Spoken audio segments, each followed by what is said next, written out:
Hey, this is Eric. This is Hawk. And this is Geeks with Kids, the geeky podcast from a parenting point of view. We are back with another reaction to Clone Wars, this time Season 7, Episode 3 on the Wings of Keeradaks. So survival is one step on the path to living. So like all our other reactions, we're going to talk about the episode, do a brief summary, and then talk about what we liked, what we thought of the episode, and what we didn't like. So this episode picks up directly after the previous episode with Anakin Skywalker and the Bad Batch fighting off Techno Union droids while Rex and Tech attempt to free Echo from the stasis chamber, which has made him an unwilling battle computer. Since their mission is unsanctioned, all of their calls for help go unanswered. They escape the Techno Union facility with the help of Keeradaks, the winged creatures they encountered in the first episode, and retreat back to the village of the Poletec people. The battle droids fly after them.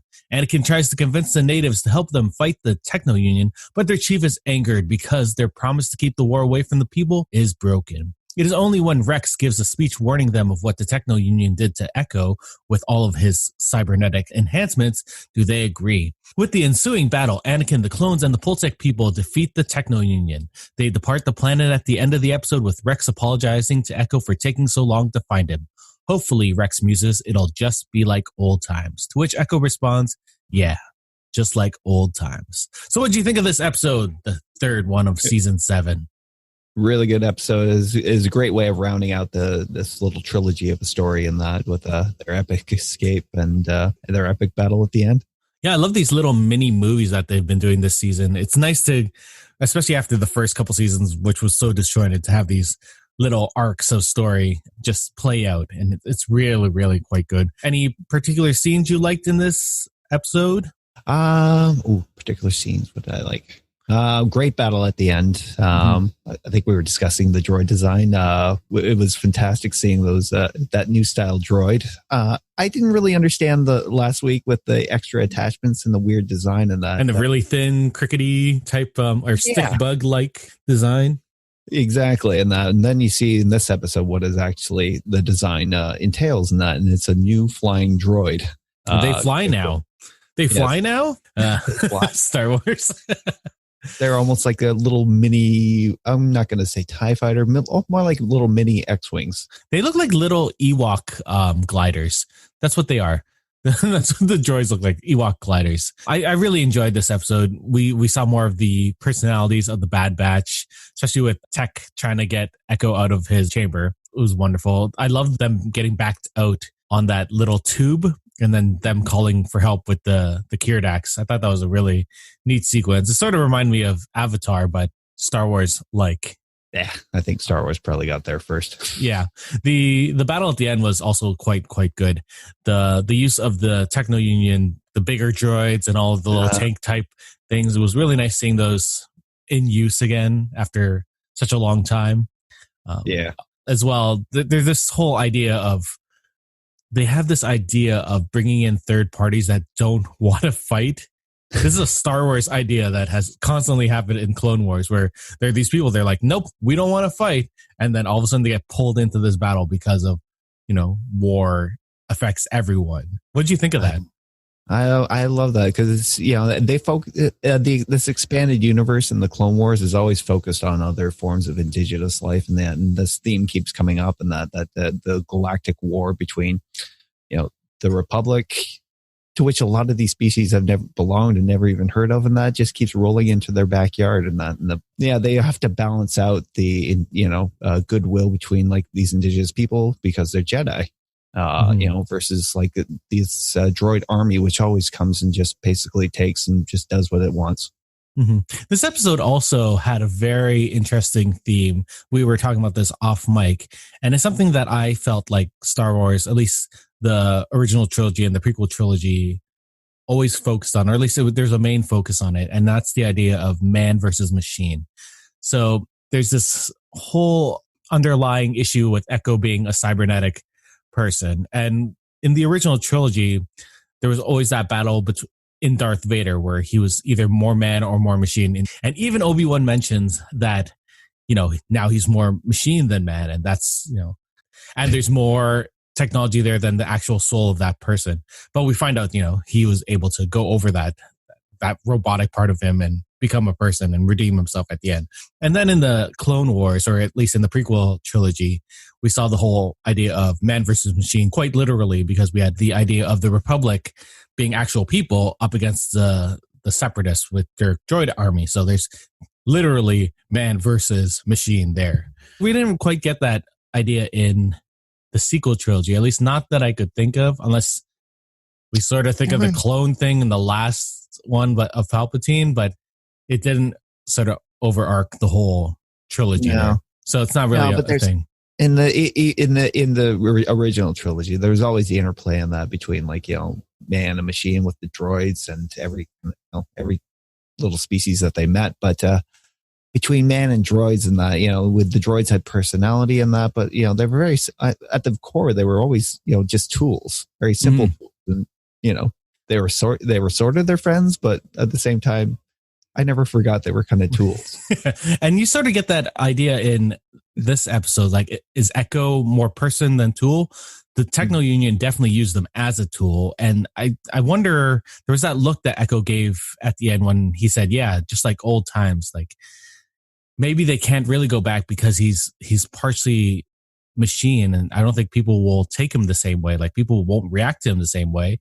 Will there be a distrust now that he's been experimented on? Is he actually partially evil? We don't know if he's being controlled because he is part machine.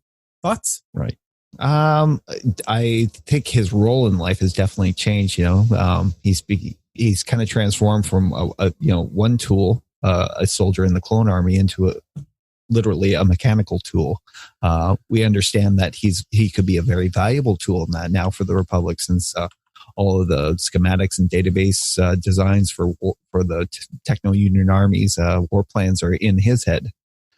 So I think that's going to influence the next few episodes if we go back. If we continue on this storyline. Yeah. I wonder, would he still become an ARC trooper? Do you know what an ARC trooper is? Just out of curiosity. Oh. It was an advanced recon commando. So he could technically do that. I guess, but there's so many enhancements. Like, his arm isn't there. His legs are robotic too, so he can't really hide. It'd be interesting to see. He was also weakened in this episode, so we didn't really get to see him at full force.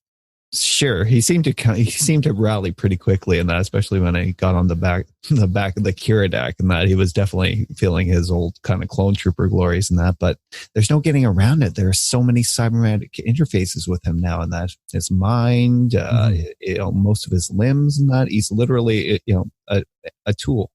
It's crazy. Like, when they were first trying to disconnect him, they couldn't disconnect him because if they just directly unplugged it, he would have died. But he had no real memory while he was still plugged in. He was still getting, like, all of his thoughts were being processed by the computer that he was plugged into. And then as soon as he got unhooked, like, everything just totally changed. It's such a weird play for him. It's gonna be interesting to see where he goes for the rest of the season, especially since we don't see him in Rebels, right? We don't know what happens to him. Rex is the only one really that, out of the ones we see right now, that will survive to that time. I know, it's interesting. It was interesting, especially when he came back around and that, because he gave such a kind of soldier answer and that, got a really bad headache, sir. Yeah, exactly. It was nice seeing them play off each other. It's been a long time since they got to do that. Was there anything in this episode that you didn't like? Nothing that jumped out at me or that.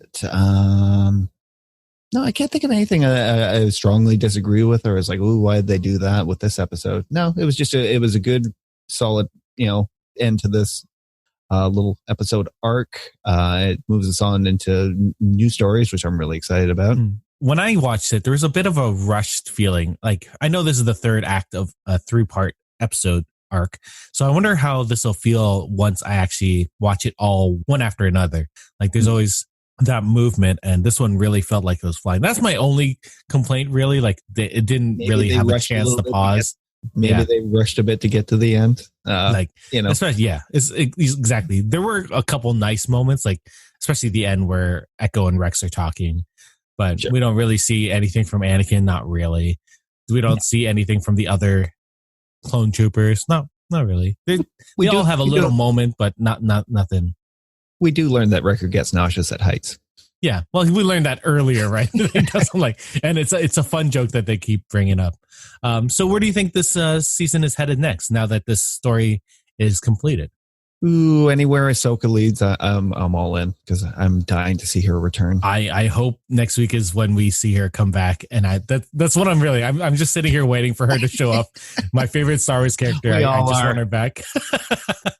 Yeah, so maybe we'll throw this out to our listeners. What do you think of this episode?